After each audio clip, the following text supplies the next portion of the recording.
Kwa jina naitwa Shabani Ali Othman, mwakilishi wa wananchi wa jimbo la Mpendae, lakini ni waziri wa uchumi wa bluu na uvuvi Zanzibar.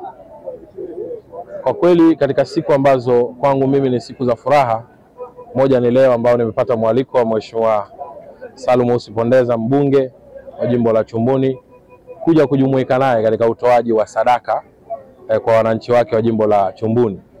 Hii imekuwa ni kawaida kwa Mheshimiwa mbunge kuonana na wananchi wake, kuwapa faraja na tabasamu, hasa katika matukio kama haya, siku za sikukuu, lakini amekuwa akifanya hivyo hata katika shida, misiba na vitu vingine.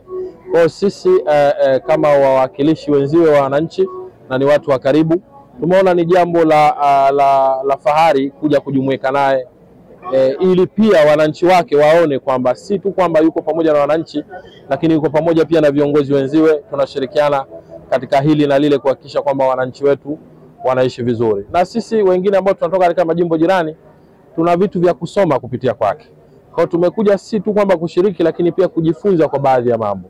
Unajua, kutoa ni jambo ambalo watu wengi wanalitazama katika mitazamo mingine, lakini Mheshimiwa Pondeza amelikuwa akilifanya kama ni jambo la kijamii ambalo linamweka pamoja na watu wake, na wote sisi tumeshuhudia leo furaha ya watu walionayo kuhakikisha kwamba wapo na viongozi wao wanapata sadaka, lakini wanafurahia pamoja.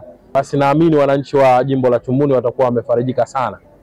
Kwa hiyo nitoe wito basi kwa viongozi wengine wa majimbo, lakini na wale ambao sio wa majimbo, kwa mtu ambaye amejaliwa chochote kile, akumbuke kwamba hichi ndio kipindi pekee cha kujikurubisha kwa Mwenyezi Mungu kwa kuwapa wale wenye uhitaji.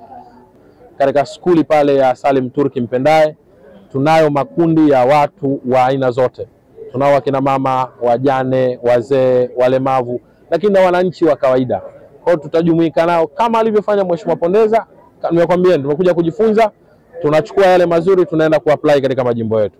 Kwa hiyo niendelee kumpongeza, lakini wapongeze sana wananchi, wameonyesha urafiki mkubwa sana kiongozi wao, na mimi nawashauri kama watasikia sauti yangu, basi wana kila sababu ya kuendelea kutafakari na kufikiria kuhusiana na kumrudisha tena Mheshimiwa Pondeza, ili aendelee kuwatumikia, ili aendelee kuwapa faraja, ili aendelee kuishi nao katika maisha ya kawaida.